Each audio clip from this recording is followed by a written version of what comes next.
What's up, everybody? It is Broken Havoc here, right here on the Broken Havoc podcast, here to review SmackDown from July 9th, 2021, the final SmackDown inside the Thunderdome.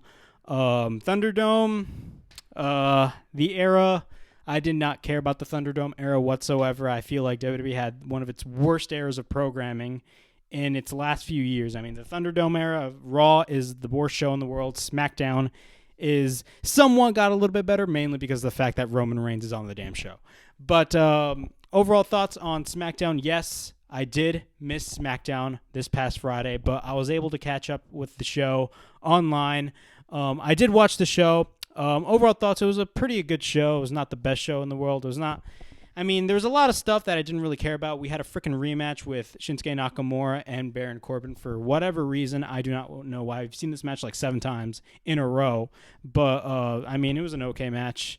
We also had a qualifier match with Cesaro and Seth Rollins, of course. Another rematch, which, I mean, yes, it's another rematch by WWE, but, like, I honestly thought Seth Rollins and Cesaro always worked together really well in the ring. And let's be honest, the most important thing everybody cares about, the only thing everybody cares about on SmackDown is Roman Reigns. I feel like if Roman Reigns was not even on SmackDown, I feel like the show would struggle a lot, just like Raw. But thankfully, Roman Reigns saves the show. But of course, the show starts with Roman Reigns addressing his absence the previous week. So he comes to SmackDown and basically talks about, you know, his match against Edge at Money in the Bank, which I'm actually really excited for. I'm so glad that, you know, we get to see a match with Edge finally in a full capacity crowd. We technically did see it at the triple threat match with Daniel Bryan and Roman Reigns at WrestleMania, but it was a semi capacity crowd. But of course, Money in the Bank has full capacity crowd.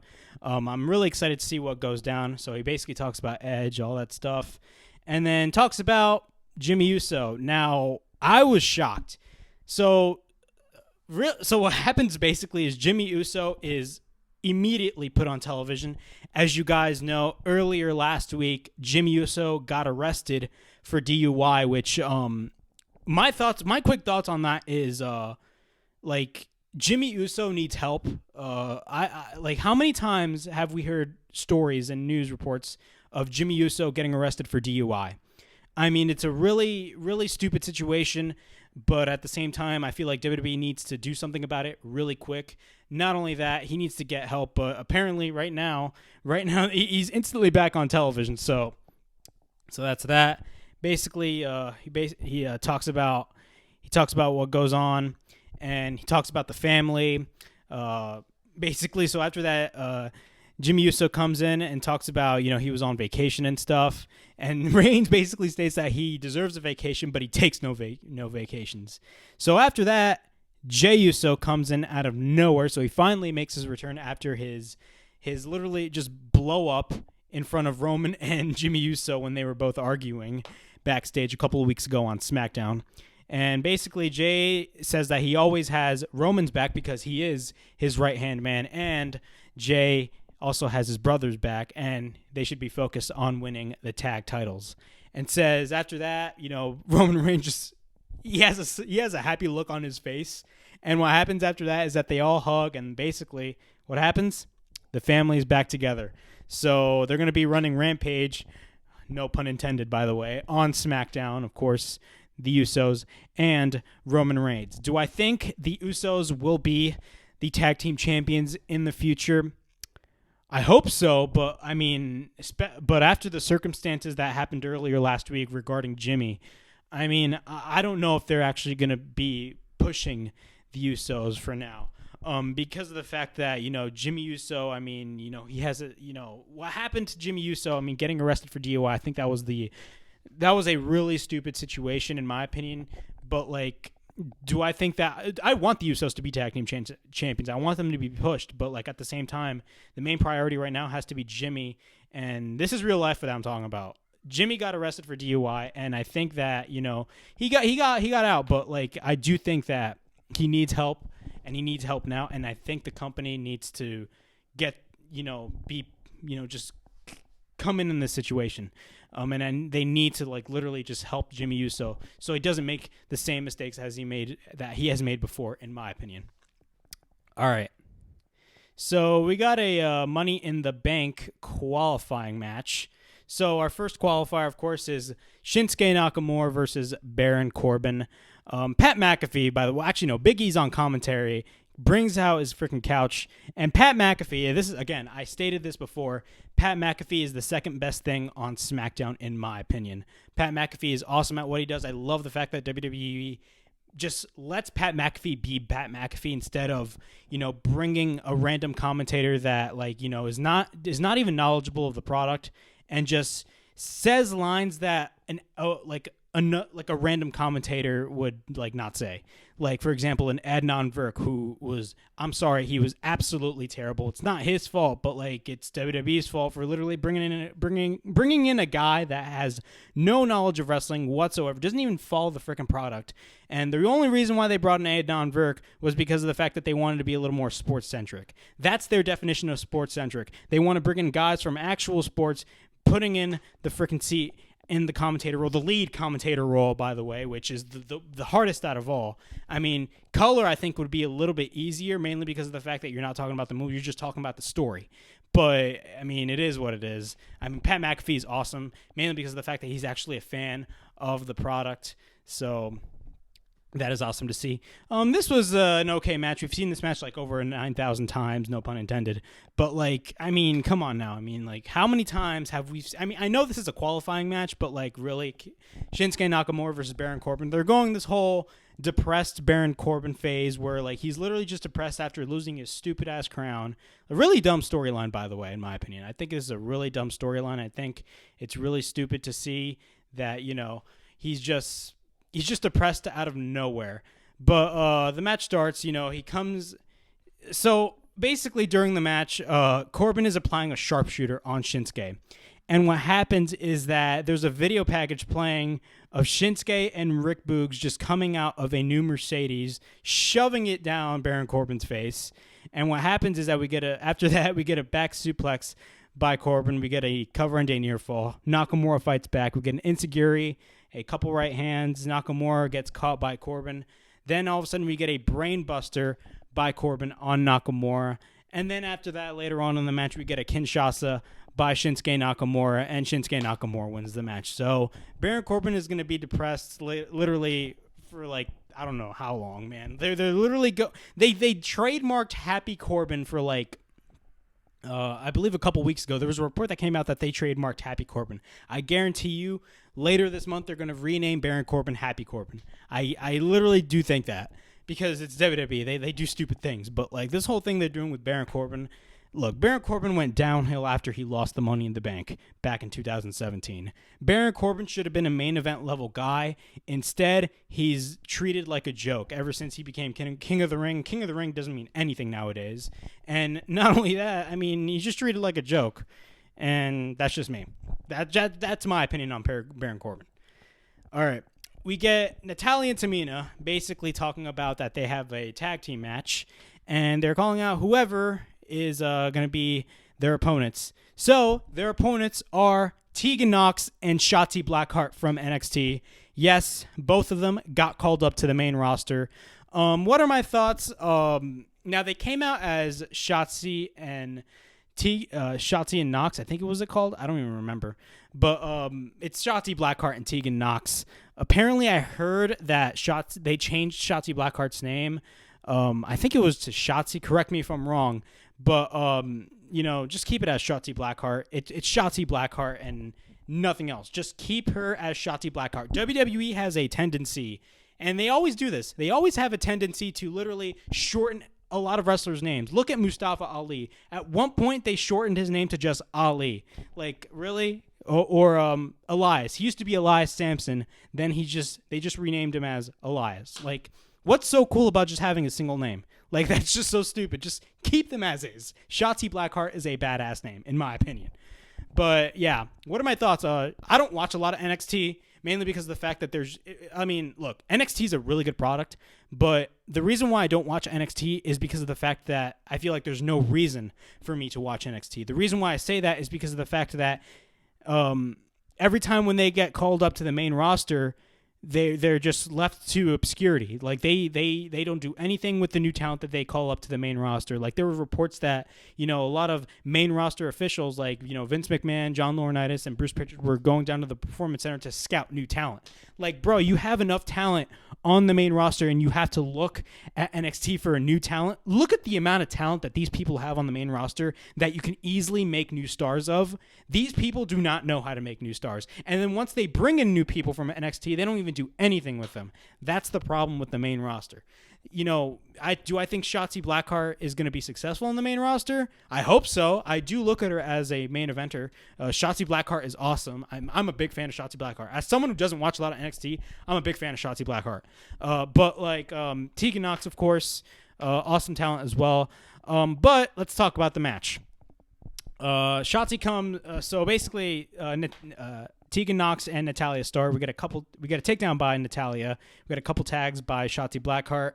We got a drop kick by Nox. We got a roll up by Blackheart. We got a tag by Blackheart after later on in the match. We got a double team attempt in the corner by Nox and Blackheart on Natalya. We got a cover into a near fall when Tamina comes in. Tamina tags in. We got a cover on Blackheart but kicks out. Works on Shotzi. We got an elbow drop by Tamina after that. We got a cover into a near fall. We got a takedown by Shotzi Blackheart. We got a double team attempt by Natalya and Tamina.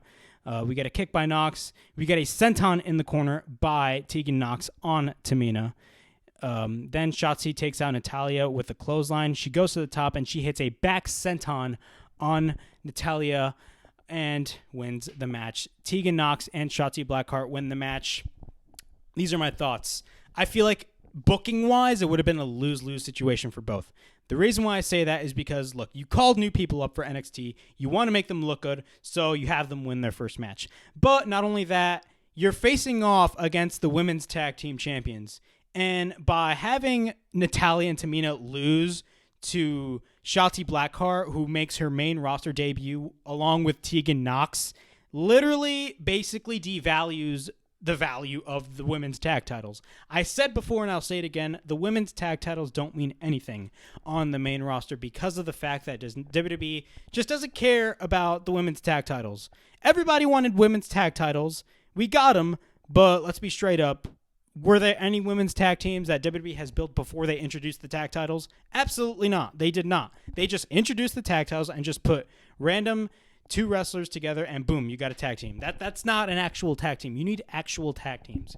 But hey, it is what it is. Of course, Shotzi Blackheart, her former tag partner Ember Moon in NXT. Let's see what Ember Moon does on the main roster now. Yeah, overall thoughts on this match. I like the fact that Shotzi and Tegan Nox won, but at the same time they pinned the champions. You just make the champions look bad on television. That's really dumb. But hey, it's WWE for you. Really, like, let's be honest. Does anybody really care? Like, nobody watches the main roster as much. Okay. The only thing people care about on SmackDown is Roman Reigns, and that's it. Like, I'm gonna be straight up. The only thing I care about on SmackDown is Roman Reigns. All right, we get Sonya Deville talking about the changes made for Money in the Bank. As you guys know, Bayley got injured, and I believe she's going to be out for 9 months, which is going to be a long time. So in this segment, basically, Liv Morgan just goes after Sonya Deville and just wants the opportunity and just complaining about the fact that Carmella is in the match. She's the replacement for Bayley against Bianca Belair. But what happens is that literally Sonya Deville after that loses it after Liv Morgan gets in her face. And what happens is that she announces that Liv Morgan is going to be replacing Carmella in the Money in the Bank ladder match for the women, which I do think is awesome. Liv Morgan is great in the ring. She's phenomenal. I keep saying phenomenal all the time, bro. I'm sorry. I'm a fan of AJ Styles. But, like, you know, it's great. It sucks that Bayley is going to be out of action. But I think Carmella versus Bianca Belair is going to be a pretty good match to see. In my opinion, I think it's not going to be a bad match, and I believe it's still going to be an I Quit match because originally it was supposed to be Bayley versus Bianca Belair, but of course Bayley got injured, so it's going to be Carmella and Bianca Belair for the SmackDown Women's title at Money in the Bank in the I Quit match. But yeah, so then after that, Bianca Belair comes out and basically states that when Bayley comes back, they will finish this feud. So then after that, she says that she does not know Bayley's injury is real, and says that she respects Carmella's competitive skills. And then she basically says that she'll see Carmella at Money in the Bank. So, yeah, basically a match changed last minute, but hey, it is what it is.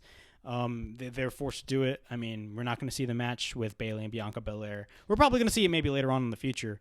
But most likely, we all know at SummerSlam, it's going to be Sasha Banks versus Bianca Belair.